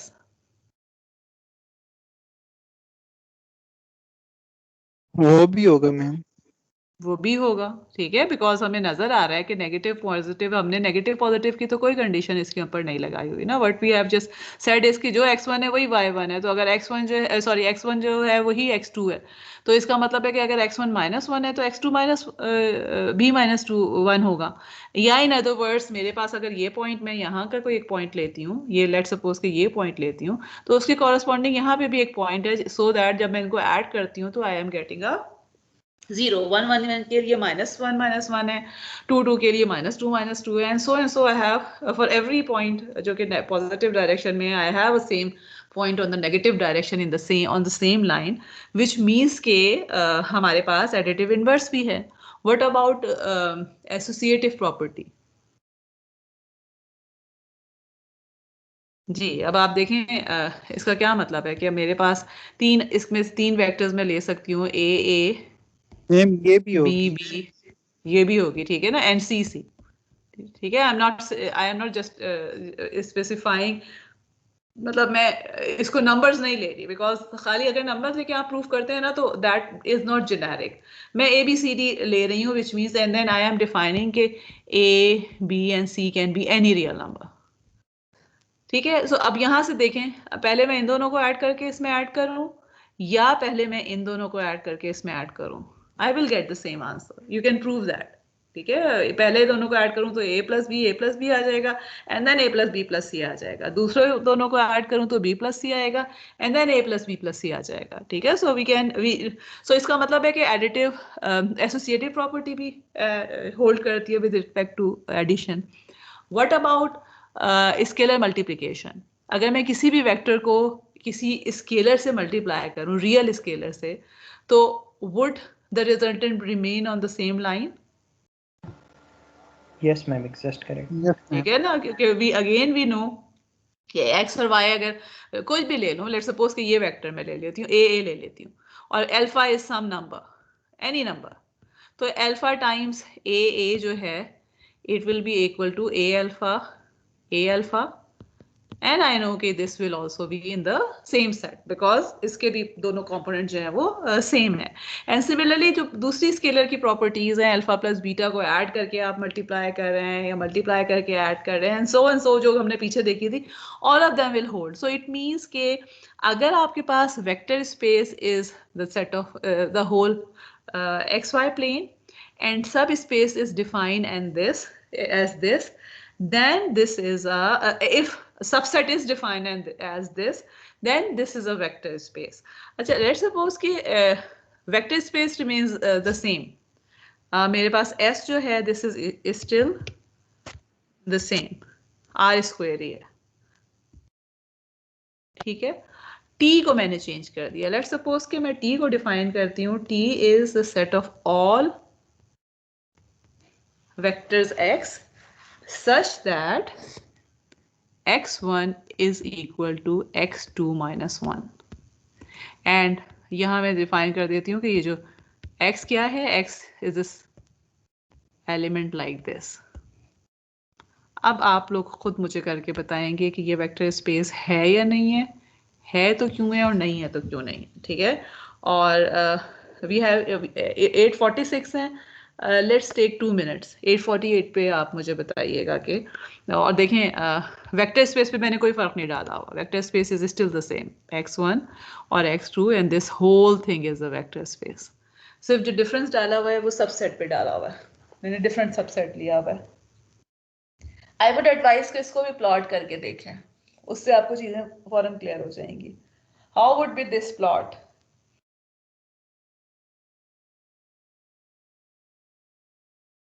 देखिए इसके लिए आप क्या कर सकते हैं, x2 को कुछ भी लेना शुरू करें, उसके कॉरस्पॉन्डिंग x1 ले लें और उसको प्लॉट करते चले जाएं। Start for x2 equal to 0 से मे भी स्टार्ट करें और -2 से स्टार्ट करें, किसी भी वैल्यू से स्टार्ट करें, और फिर उसके बाद x1 आपको कॉरस्पॉन्डिंग आ जाएगा, उसको प्लॉट करते चले जाएं। -2 लेट्स सपोज -2 से 2 तक कर लें, x2 -2 से लेकर 2 तक प्लॉट करें, उसके कॉरस्पॉन्डिंग x1 प्लॉट करें और मुझे बताएं कि लाइन बनेगी कैसे बनेगी। तो ये भी लाइन अगर कैसी बनेगी,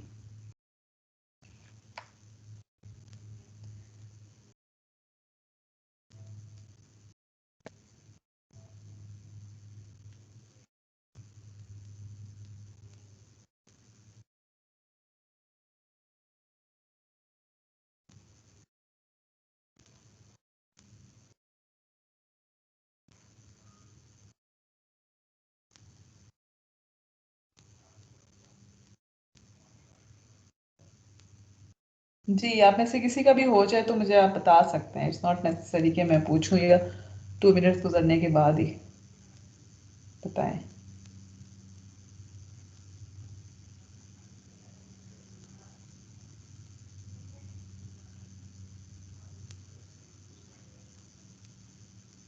मैम ये लीनियर ही बन रही है, लीनियर बन रही है? क्या कैसी बन रही है लीनियर?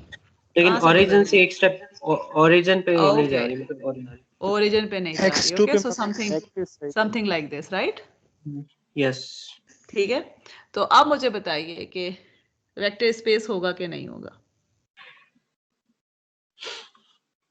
सबसे पहला जो मतलब सबसे जो ऑब्वियस मुझे चेक नजर आ रहा है कि जिसकी बेस पे मैं कह सकती हूँ without any without checking anything else, what is that?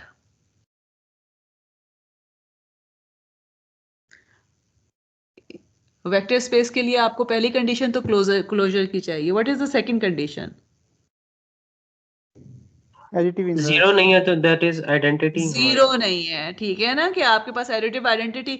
वैसे तो खैर आप क्लोजर का भी अगर आप चेक करने की कोशिश करें मे भी आपको क्लोजर तो मिल जाएगा कि आपके पास अगर 2 पॉइंट्स हैं इस लाइन के ऊपर, अगर एक पॉइंट आप लेते हैं और कॉरस्पॉन्डिंग पॉइंट्स आपको शायद मिल जाएंगे। बट द पॉइंट इज के क्योंकि मैंने आपको इसलिए प्लॉट करने के लिए कहा था कि हमें फौरन नजर आ रहा है कि it is not passing through origin. जब when it is not passing through origin तो इसका मतलब है कि एडिटिव आइडेंटिटी उसके अंदर मौजूद नहीं है। So without any without looking for anything else we can just say कि जी this is not a vector space। ठीक है, सिमिलरली अगर फर्ज करें कि मैं आपको कहती हूँ कि अच्छा व्हाट अबाउट दिस थिंग, कि अगर हमारे पास इस तरह के एक फिगर है मौजूद, ठीक है, ये मैं ले लेती हूँ t, तो is it a vector space और नॉट? ठीक है, अब अगर वैसे आप इसको करना शुरू करते हैं तो इसका मतलब है कि आपको इसके हर पॉइंट का पता होना चाहिए और हर पॉइंट को आप उसके साथ चेक करेंगे। लेकिन इस अगेन इसमें this is something very obvious कि it doesn't contain the origin. तो जब इसमें ओरिजिन नहीं है तो इसका मतलब आइडेंटिटी है ही नहीं। तो you just don't need to check anything else, you can just say कि दिस इज नॉट अ सब स्पेस। ठीक है, वेक्टर स्पेस तो है, एस जो है वो तो वेक्टर स्पेस है, लेकिन ये इसका सब स्पेस नहीं है। Okay, let me just ask some other question. Let's suppose कि मेरे पास S जो है, अब हम 2 डायमेंशन से आगे जाते हैं, इसका मतलब है कि I won't be able to plot it, लेकिन you should be able to imagine कि क्या मतलब बन रहा है। ठीक है, सो लेट्स सपोज कि S जो है this is R5, which means कि मेरे पास it is actually the set of all vectors जिसमें इस तरह के एलिमेंट्स हैं x1 x2 x3 x4 x5 transpose मैं लिख रही हूँ। ठीक है, just to make the things easier मैंने इस फॉर्म में लिख दिया, मगर इट मीन्स के this is a column vector. And R5 का क्या मतलब है? x1 x2 x3 x4 and x5 all belongs to real number। इसका मतलब है कि R5 का मतलब है कि फाइव एलिमेंट्स हैं हर वेक्टर में, और तमाम के तमाम एलिमेंट्स जो हैं, सारे के सारे एलिमेंट्स जो हैं, they are actually from the same from real numbers, ठीक है। और मैं इसको कॉमा डाल देती हूँ जस्ट टू मेक श्योर कि दीज आर डिफरेंट, ये नहीं है कि x1 2 3 4 5 एक ही number, these are 5 different number. So for example one x can be something like this, या आपके पास 1 2 3 4 5 तक आ सकता है, ठीक है। इसके एलिमेंट्स तो हो सकते हैं। t को मैं डिफाइन कर रही हूँ, I am defining t to be set of all x, ठीक है, यानी 5 डायमेंशनल वो तमाम के तमाम वेक्टर्स में ले रही हूँ, such that x4 is 0 and x5 is 0. So what does it mean? कि t जो है वो उन तमाम वेक्टर्स, t में वो तमाम वेक्टर्स आ जाते हैं जिनको हम इस तरह लिख सकते हैं x1 x2 x3 0 and 0. Okay, is T a subspace, linear subspace or not? Start to check. Closure है कि नहीं है?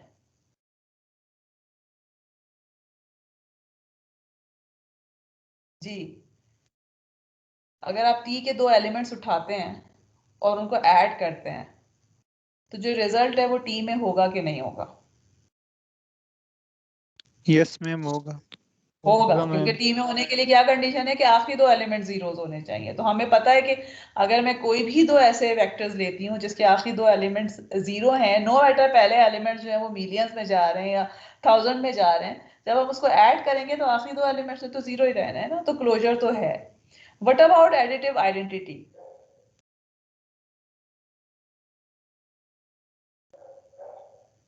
जी,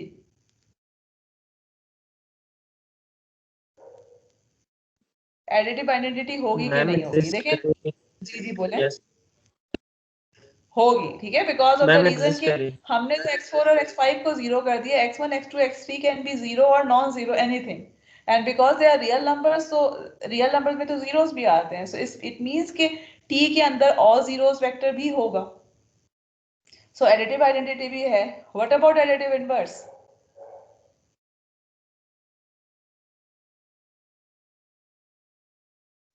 वो नहीं होगा मैम। एडिटिव इनवर्स नहीं होगा रियल नंबर में। अगर मेरे पास x1 x2 x3 है तो और n 0 0 है, तो अब मुझे एडिटिव इनवर्स के लिए क्या चाहिए? अनदर वेक्टर जिसके एलिमेंट्स क्या, मतलब फॉर एग्जांपल लेट्स सपोज कि मैं जो है वो, let me right x1 x2 के बजाय let me right in terms of numbers. Let's suppose कि t जो है उसको मैं कह देती हूँ कि I have this is the t 1 2 3 0 0, not t. This is, let's suppose, a vector x that belongs to t.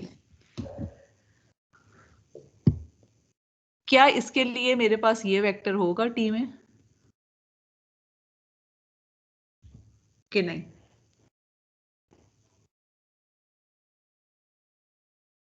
Ji, anyone? आपके पास x1 x2 x3 की में क्या कंडीशन है? वी ऑलरेडी नो कि हमारे पास x1 और x2 x3 जो हैं दे आर द सेम, जो कि वेक्टर स्पेस में थे ना, दे can be any real number. सो -1 -2 -3 हो सकते हैं कि नहीं हो सकते? हो सकते हैं। हो सकते हैं, ठीक है। सो इट मीन्स कि for every x we will have this -x which belongs to t, because of the reason कि अगर हमारे पास पॉजिटिव नंबर्स है तो नेगेटिव हो सकते हैं, नेगेटिव है तो पॉजिटिव हो सकते हैं, सो दैट जब मैं इनको ऐड अप करती हूँ तो I get the zero vector, ठीक है। x प्लस -x करती हूँ तो I get the zero vector. So इसका मतलब क्या है कि एडिटिव इनवर्स भी मौजूद है। एसोसिएटिव तो प्रॉपर्टी जो है उसको तो प्रूव करना कोई मुश्किल है ही नहीं। वी नो कि अगर हम इसके किसी भी तीन वेक्टर्स को इस तरह के ले लेते हैं, जब हम उनको किसी भी ऑर्डर में ऐड करें, we should be getting the same answers. इसी तरह से अगर हम यहाँ पे, अच्छा फील्ड जो है वो अगेन वी आर डिफाइनिंग, हम इन तमाम के तमाम केसेस में ना वी आर अस्यूमिंग कि फील्ड जो है वो रियल नंबर ही है, यानी स्केलर्स जो है वो हम रियल नंबर के सेट से ही ले रहे हैं। तो अगर मैं रियल नंबर से मल्टीप्लाई करती हूँ तो I will again get a vector which will be belonging to t। सो इसका मतलब है कि this is close This is a linear subspace. Is it clear to everyone? कि linear subspace क्यों है? Okay. Yes, ma'am. So let's change this a bit. और अब आप लोग मुझे बताएंगे जल्दी से, एक दो एग्जांपल्स और हैं. आई वांट टू फिनिश आज के लेक्चर से पहले हम सब स्पेस को मैं चाहती हूँ कि हम फिनिश कर दें. लेट्स सपोज के चेंज करती हूँ थोड़ा सा इसको, and I make tea such that, इसको मिटा के कर देती हूँ. कंडीशन क्या है? x1 and x2, x4 and x5 both are 1 and 1, which means कि अब मेरे पास जो नया t है उसमें इस टाइप के वेक्टर्स हैं.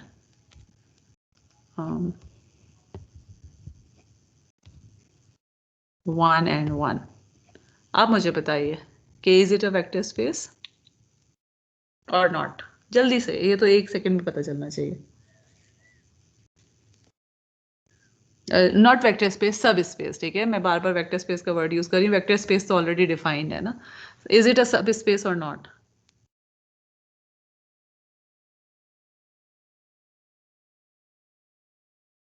जी, सबसे पहली प्रॉपर्टी क्या चेक करेंगे?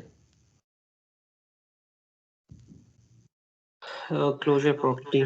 ओके, क्लोजर होगा कि नहीं होगा?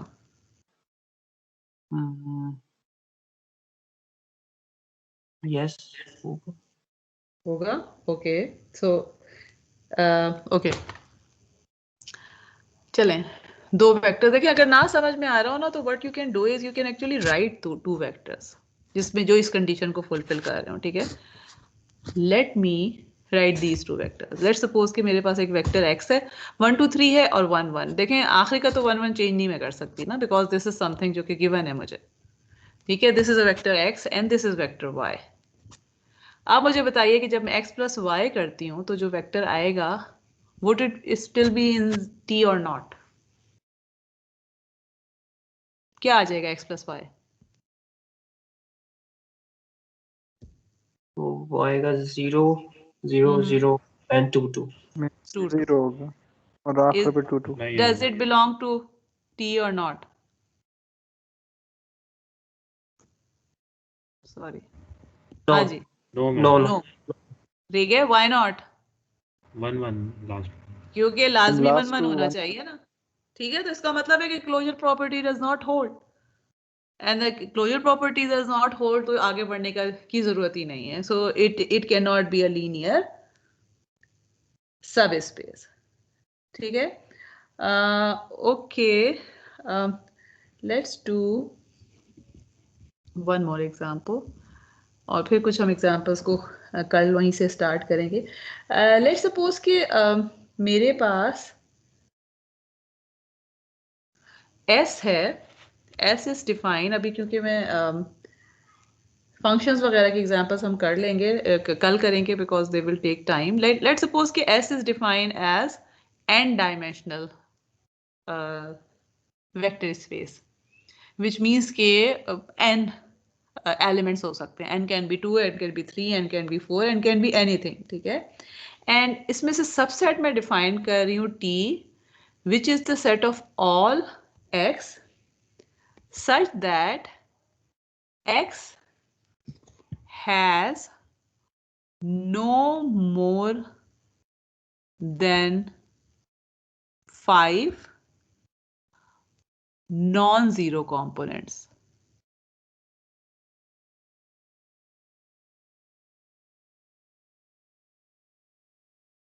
ठीक है, अब सो व्हाट इज इसमें जो है ना, सबसे पहले तो आपको ये वो ढूंढ सोचने की जरूरत है कि ये मैंने लिखा हुआ क्या है कि no more than 4 non zero components. तो इसका क्या मतलब है कि मैं ये कह रही हूँ कि लेट्स सपोज के n मेरे पास 10 है, 10 डायमेंशनल वेक्टर स्पेस है. तो इसका मतलब है कि s के जो एलिमेंट्स होंगे दे will be something like this, x1 x2 से लेकर x10 तक हो जाएंगे. ठीक है, वेयर ऑल ऑफ दीज, क्योंकि आर अगेन रियल जो है वो सेट पे डिफाइन किया हुआ है. इसका मतलब x1 x2 से लेकर x10 तक जो है वो तमाम के तमाम मेरे पास वो हो जाएंगे, रियल नंबर्स होंगे. t को मैं कैसे डिफाइन कर रही हूँ? t is define at the set of any vectors जिसमें 5 से ज़्यादा नॉन ज़ीरो एलिमेंट्स नहीं हो सकते, विच मीन्स कि मेरे पास x1 x2 से लेकर लेट सपोज के x3 x4 और x5 जो हैं वो नॉन ज़ीरो हो गए, बाकियों का ज़ीरो होना मस्ट है, ठीक है। यानी अब मैं 10 डायमेंशनल डिफाइन कर रही हूँ, 20 डायमेंशनल कर रही हूँ, 100 डायमेंशनल कर रही हूँ, उनमें से नॉन ज़ीरो जो हैं कंपोनेंट्स वो एट द मोस्ट 5 ही हो सकते हैं, बाकी एलिमेंट्स का जीरो होना जरूरी है, ठीक है। सो इसका मतलब है कि अगर मेरे पास ओरिजिनल में 10 थे एस में, तो टी में वो तमाम के तमाम एलिमेंट में जिसमें 5 जीरो हो सकते हैं और 5 नॉन जीरो होंगे। अगर एस में 20 थे तो 15 जीरोज होंगे टी में और 5 नॉन जीरोज होंगे। Now the question is would it be a vector linear सब स्पेस और नॉट?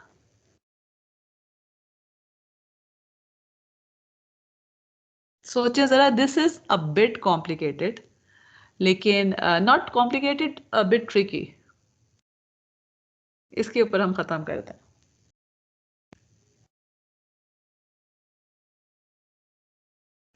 अच्छा, एक और क्वेश्चन का जवाब दें।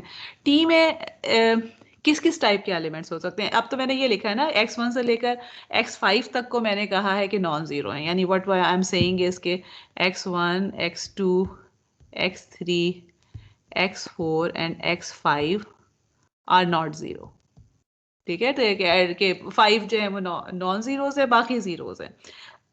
लेकिन अगर मैं आपको कहती हूँ कि अच्छा ये टी डिफाइन करें, तो आप ये कह सकते हैं कि जी टी में ये भी तो हो सकता है ना कि x1 x3 x5 x7 x9 और x10 नॉन जीरोज हैं,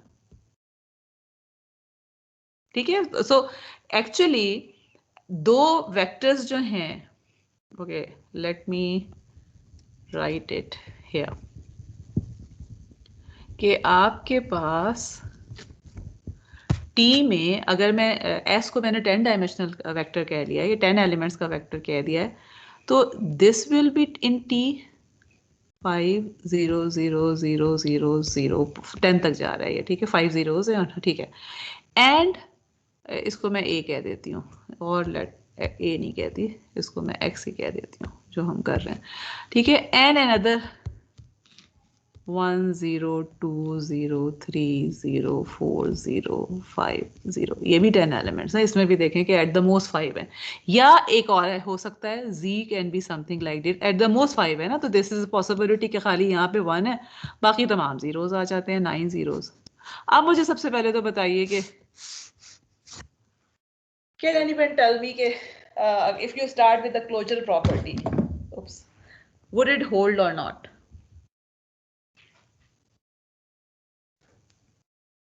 No, ma'am, it won't hold. No, because of the reason कि देखें, this is a valid element of T, this is a valid element of T. जब मैं इन दोनों को add करती हूँ, I won't be getting a valid element of T. अगर मैं ये कह देती ना कि पहले 5 एलिमेंट्स नॉन जीरो हैं, तो फिर ये चीज ट्रू हो जाती, बिकॉज ऑफ द रीजन कि अगर आपके पास x है तो उसमें भी पहले वाले 5 नॉन जीरो है, y है तो उसमें भी पहले 5 नॉन जीरो है, z है तो उसमें भी पहले 5 नॉन जीरो है। तो जाहिर है जब आप इनको में से किसी को भी ऐड करेंगे तो you will be getting something which will have only first 5 as non zeros. लेकिन अब हमने सिर्फ ये कहा है कि they can be any 5 numbers जो कि नॉन जीरो है। तो अब अगर उनकी पोजीशंस चेंज हो जाए, एक वेक्टर में वो किसी और जगह पे है, दूसरे में किसी और जगह पे है, जब आप उसको ऐड करते हैं तो they can become more than 5 non zero elements, and we know that it is not part of this subset. So it means कि in this case T is not a vector space because not a linear subspace because of the reason कि इसमें closure property hold नहीं करती है। Okay, we will stop here. I would advise कि आप सब लोग जो हैं वो मैं कोशिश करूंगी कि डाउनलोड हो जाए तो लेक्चर में अपलोड कर दूं, अदरवाइज मैं नोट्स तो ज़रूर ही आप लोगों को अभी वो कर दूंगी, अपलोड कर दूंगी। तो try to have a look on notes and lecture, क्योंकि कल हम यहीं से कंटिन्यू करेंगे। आप में से कुछ लोगों की मुझे आवाज़ें आती हैं, कुछ बिल्कुल कुछ नहीं बोल रहे होते। So please try to understand, क्योंकि इन्हीं चीज़ों पे जो है वो आगे सारे का सारा बेस कर रहा है। So let's stop.